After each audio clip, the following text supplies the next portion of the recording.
Hello students, how are you, कैसे हो? ठीक। तो कल का हम लोग चर्चा देखे थे फ्री ऑक्सीलेशन। कल क्या देखे थे हम? मुक्त दोलन देखे थे ना। तो हमने मिटाल नहीं पाया था, जल्दी क्लास ख़त्म कर दिए थे। मुक्त दोलन की जगह आज देखेंगे डैम्प्ड या अवमंदित दोलन। इसको हम बोलते हैं अवमंदित मंदित दोलन, इसको डैम्प्ड बोलते हैं।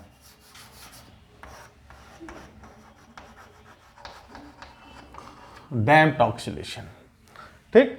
तो मुक्त दोलन के बारे में आप लोगों को समझ में आया होगा, तो इसको हम रहने देते हैं। मुक्त दोलन इमेजिनेशंस, हम एक इमेजिन कर सकते हैं।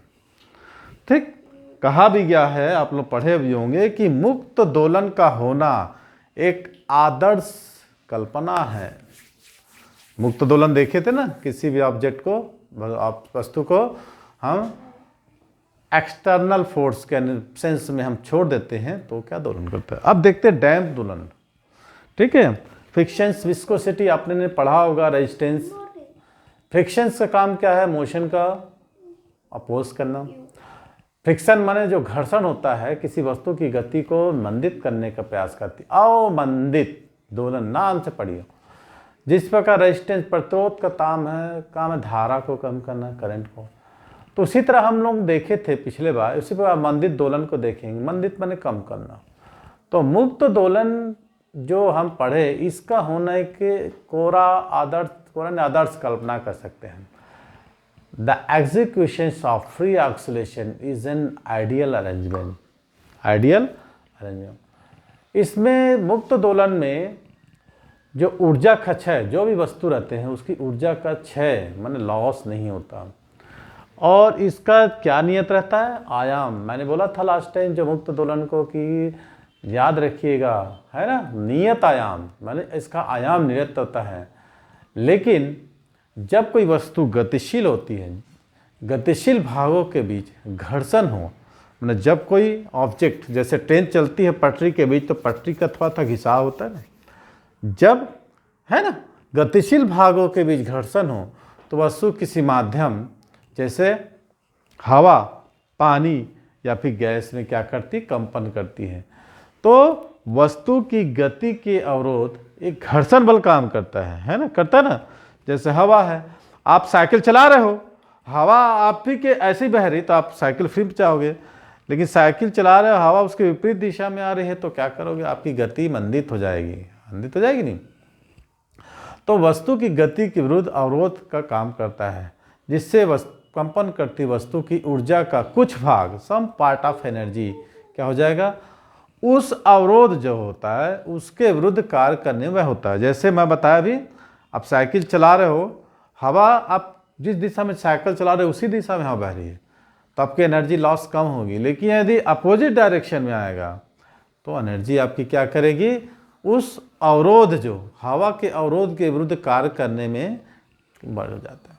जैसे कि हम ढलान में तो जल्दी उतरेंगे, लेकिन को पहाड़ी चढ़ना हो तो हमारी एनर्जी ख़त्म होती है। जैसे हम केदारनाथ, अमरनाथ जाते हैं तो हमको ऊर्जा का क्षय होता है। ठीक है, क्लियर हुआ? The energy of body executing free oscillation remains constant and hence the amplitude remains constant, but in practice free oscillation are not possible, है ना। द रीजन क्या है इसका? Reason for this is that whenever a body है oscillate in air or other medium, its energy continuously dispatch to the following three factors। जो ऊर्जा का जो क्षय होता है 3 प्रकार का होता है। ठीक है। जनरली जो होता है मुख्यतः जब वस्तु वायु या अन्य माध्यम में, जैसे हम एयर ले लेते हैं या फिर अनदर मीडियम, अन्य माध्यम में दोलन करती है, तो उसका लॉस ऑफ एनर्जी 3 टाइप से होता है। नंबर 1 नोट करते जाइए तिवारी जी। नंबर 1 क्या आता है? माध्यम के घर्षण या शान बल, विस्कस फोर्स। पानी की 2 परतों के बीच जो विस्कस फोर्स लगता है ना, चैप्टर है हमारा, उसको आप जाके देखिएगा। ठीक है। माध्यम के घर्षण जो मीडियम रहता है, या है ना, विस्कस फोर्स श्यान बल या निलंबन बिंदु के घर्षण के कारण, निलंबन बिंदु ने सस्पेंशन पॉइंट बताया था मैं, जो निलंबन बिंदु जिस पे हम लटकाते हैं किसको, बार को, भूलिएगा मत, एक एक वर्ड को ध्यान रखिएगा। तो माध्यम के घर्षण या श्यान बल या निलंबन बिंदु के घर्षण के कारण दोलन करती हुई वस्तु की ऊर्जा का क्षय, है ना, ऊष्मा के रूप में होता है। क्लियर, ध्यान रखिएगा। द एनर्जी ऑफ द, ठीक है, oscillating body is dispatch in the form of heat energy due to the frictional force और viscous force offer to the medium and the friction of the point of suspension. Clear, पहला clear हुआ, ठीक है। किसके कारण, viscosity के कारण, या जो निलंबन बिंदु है ना, तो निलंबन जिस पे लटकाते हैं लोलक को, जिस पे देखो लटका है वो, उसके घर्षण के कारण क्या करता है, हीट एनर्जी का ट्रांसफर अदर फॉर्म में हो जाता है। नंबर 2, यदि कोई वस्तु लगातार दोलन कर रही है, ठीक है, तो दोलन करती वस्तु के कणों में रिलेटिव डिस्प्लेसमेंट, अपेक्षिक विस्थापन के कारण इंटरनल फ्रिक्शन, जब कोई वस्तु दोलन कर रही है तो वस्तु के कणों के बीच अपेक्षिक विस्थापन के कारण आंतरिक घर्षण बल उत्पन्न हो जाता है, ठीक है, जिसके कारण दोलन ऊर्जा का कुछ भाग ऊष्मा ऊर्जा के रूप में क्षय होता है। क्लियर, ओम तिवारी जी आप समझ रहे हो कि नहीं, कि लिखे जा रहे हो, समझना भी है उसको, ठीक है। कोई डाउट, पेज पलटिए। चलिए, हमको बीच बीच देखने आना पड़ता है, आप लोगों को लिखना चाहिए। The energy of the oscillation body, क्या बोले हम, energy of the oscillating body,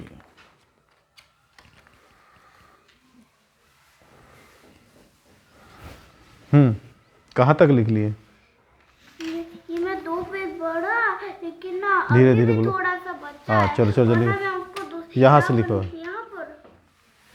ठीक है। तो energy of the oscillating body is displace in the form of heat energy due to internal frictional force produce as result of relative displacement, अपेक्षिक विस्थापन, relative displacement of body of an oscillating body, ठीक। अब तीसरा number, ठीक है, आंतरिक जो अपेक्षिक विस्थापन होता है गुणों के कारण। दूसरा नंबर 3 क्या होगा, मान लो कोई वस्तु दोलन कर रही है, ठीक है, तो नेबरहुड मतलब पड़ोसी समवर्ती कण, है ना। देखिए कोई छड़ होता है, छड़ गर्म क्यों होता है, क्योंकि उसमें क्या करता है, हीट ट्रांसफॉर्मेशन होता है, जो समय पास के अणु है उसको अणु को क्या करते हैं, ट्रांसफर करते हैं, लास्ट तक एनर्जी हीट पहुंच जाती है। तो मान लो कोई वस्तु दोलन कर रही है, तो दोलन करती हुई वस्तु अपने समीपवर्ती माध्यम के कणों को लगातार ऊर्जा देती रहेगी। जैसे मैं अपने बाजू वाले इसको दे दूंगा हीट, ये उसको देगा। मान लो यहाँ से वहाँ तक 5 बच्चे बैठे हैं, मेरे को कोई चाक को वहाँ तक पहुँचाना है, तो मैं चाक इसको दे दूंगा, ये चाक उसको देगा, चाक उसको, तो वहाँ तक पहुँच जाएगा ना। तो उसी प्रकार क्या होता है, दोलन करती हुई वस्तु अपने समीपवर्ती माध्यम के कणों को लगातार ऊर्जा देती रहती है, हीट देती रहती है, ट्रांसफर करती रहती है, जिससे माध्यम के कण क्या करते हैं, वाइब्रेट करने लगेंगे। क्लियर, और इससे दोलन करती वस्तु की ऊर्जा का क्षय होने लगता है। The oscillation body transfer energy to the neighbouring medium, practice, है ना, sorry neighbouring medium particle due to which they also start oscillating, hence the energy of oscillating body is lost। ठीक है, क्लियर दिख रहा है उधर से, तो hence the energy of body loss। इस प्रकार हम देखें कि एनर्जी का ट्रांसफर हुआ, ट्रांसफर होने से हीट का लॉस हुआ। तो इस प्रकार हम क्या देख रहे हैं, ऊर्जा का क्षय होने के कारण वस्तु के दोलनों का एक चीज कम हो जाएगा, क्या होगा, एम्पलीट्यूड। मैक्सिमम डिस्प्लेसमेंट का हम बात किए थे, जब ऊर्जा का क्षय होगा, है ना, वस्तु जो भी वस्तु जो दोलन कर रही है उसका एम्पलीट्यूड, आयाम धीरे धीरे कम हो जाएगा और एटलीस्ट अंत में फाइनली उसका आयाम 0 हो जाएगा और वस्तु दोलन करना बंद कर देगी। आयाम कम होगा धीरे धीरे, मैंने मैक्सिमम डिस्प्लेसमेंट कम हो जाएगा, कम होते होते आयाम जीरो और वस्तु दोलन करना बंद कर देती है। Due to the dissipation of energy the amplitude of the oscillation decreases gradually with the time and at last becomes zero and the body stops oscillating. ठीक, क्लियर? तो मैंने बात किया था कि घर्षण की बात की थी हमने, फ्रिक्शंस, विस्कस, ठीक, ये सब उसके क्या करते हैं, एम्पलीट्यूड को कम करने का काम करते हैं। तो घर्षण जो हो, जो भी बल वस्तु की सरल आवर्त गति का अपोज करते हैं। घर्षण बल यदि है, इसीलिए बोला ना कि वैक्यूम है ना, वैक्यूम में फ्री ऑक्सीजन, उसको कोई एयर रेजिस्टेंस वगैरह न मिले, तो घर्षण आदि बल जो है वस्तु की सरल आवर्त गति का अपोज करते हैं। इसको हम अवमंदन बल कहते हैं। कौन सा बल? Damped force. तो अवमंदन बल की उपस्थिति में वस्तु के दोलन अवमंदित दोलन करते हैं। अवमंदित बल की है ना उपस्थिति में जो दोलन करेगा वस्तु, उसको अवमंदित दोलन करते हैं। The forces such as frictions, viscosity and so on which oppose the oscillation of body called damping force, and these forces always act in the direction opposite to the motion of the body. In the presence of damping force, the oscillation of body on an called damped oscillation. Clear? इस प्रकार जब कोई वस्तु, ये सब देखें, अवमंदन बलों की उपस्थिति में दोलन करती तो उसका आयाम कम से कम होता जाता है, कम होगा ना, जीरो हो जाएगा। तो जब कोई वस्तु अवमंदन बलों की उपस्थिति में दोलन करती है तो उसका आयाम धीरे धीरे धीरे कम होएगा, घटता जाएगा। तो वस्तु में इस प्रकार के दोलन को हम बोलते हैं अवमंदित दोलन। When a body oscillated with decreasing amplitude due to the